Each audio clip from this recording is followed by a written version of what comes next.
Well, it was never a promise of Mr. Peña Nieto. He promised dramatic improvement. He never really mentioned the 50%. That was a leaked document, leaked document from the campaign. It was never a real promise, but there was a promise that things would improve and would improve rapidly.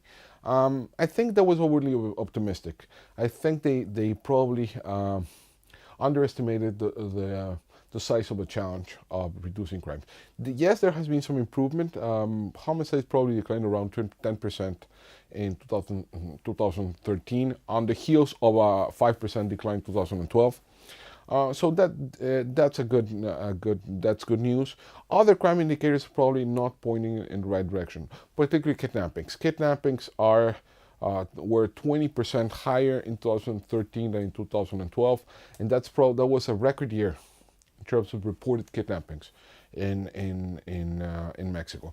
And that the government acknowledges that this is a very serious problem and is going to launch now a so-called national strategy against kidnapping. We don't know what it's going to contain, but there is some acknowledgement that there will not be dramatic improvements anytime soon.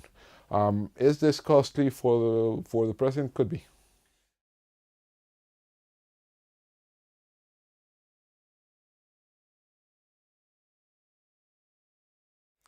Well, the security area probably a B minus. And what always fascinates me is a government comes in and it's got priorities and it's got a strategy. It's very clear. Peña Nieto, its number one concern is productivity. He's really interested in the economy, and he's really trying to think of ways. He has a whole basket of reforms that he's trying to get done.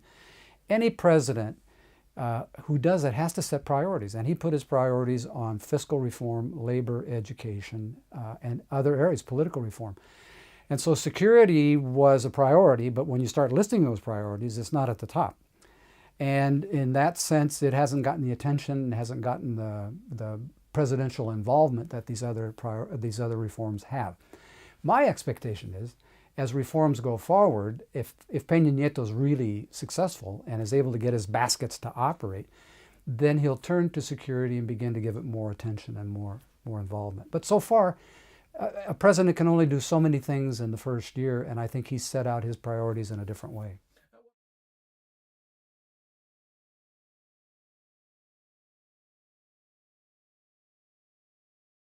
Well, I mean, I think there's my argument with past year has been that we should look at broad measures of homicides and not as a subset of homicides for a number of reasons. First and foremost, because I think that there's an ethical point that all victims count and all victims should be counted. Secondly, subsets about drug-related crimes are not very reliable because they are not built on judicial investigations. They are built on pretty much a hunch. And they are inferential by nature, so they are not very good, and they're not very good at predicting where the country is trending. Thirdly, I think this types of subsets about drug-related crimes pretty much create an excuse for state and local governments to not investigate these crimes, because they can claim that since it's drug related or organized crime related, then it's the responsibility of federal government to take it on.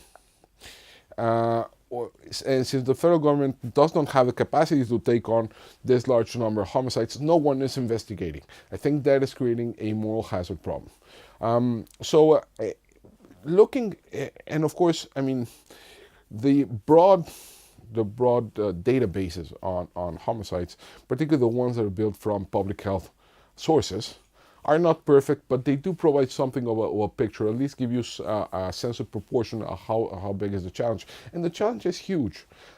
Mexico had in 2006, which is the last year where we have a full statistics, 26,000 homicides. That's about the total number of homicides that Europe had, that all 47 European countries had in a year. Mexico had 50% of all homicides committed in the OECD in that year. just only two countries on earth have more homicides in absolute terms than Mexico. That is Brazil and India.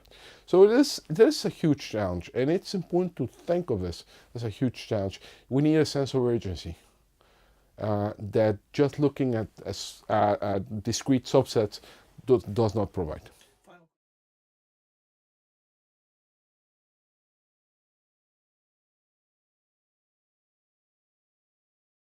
Yeah, what a good question. When you do these cross-national surveys, you find some crazy things, some interesting things.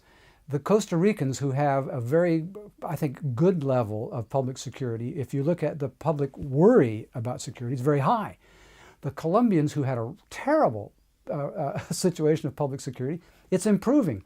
So the public opinion about security is very good. So I always take it to be the real indicator of whether policies are succeeding is the direction of public evaluation of police, justice, security, and overall level of well-being. What we're seeing so far, the polls that I've read, the Mexicans are still upset about the quality of public security. So the surveys, there's always a gap between what's really happening on the ground with respect to insecurity and what people fear and what they feel. That gap is still there.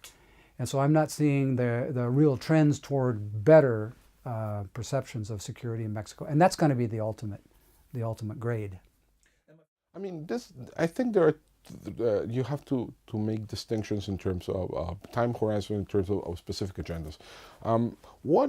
There's one agenda that has to do with reducing violence. The metric there is very clear, the number of homicides, kidnappings, and extortion. Success is reducing those numbers.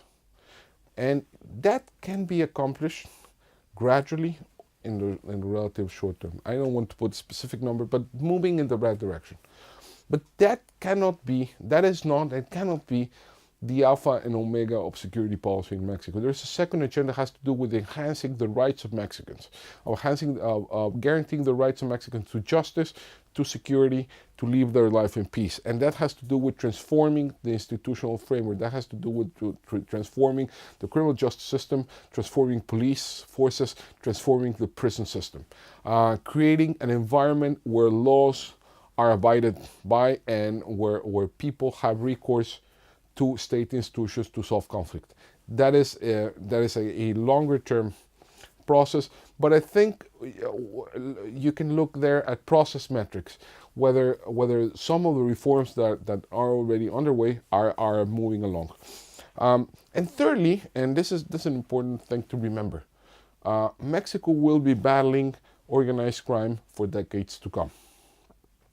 So, whether or not there are drugs markets, whether or not there is legalization in the U.S., whether or not there is improvement in other areas, we're going to be battling organized crime for a long time.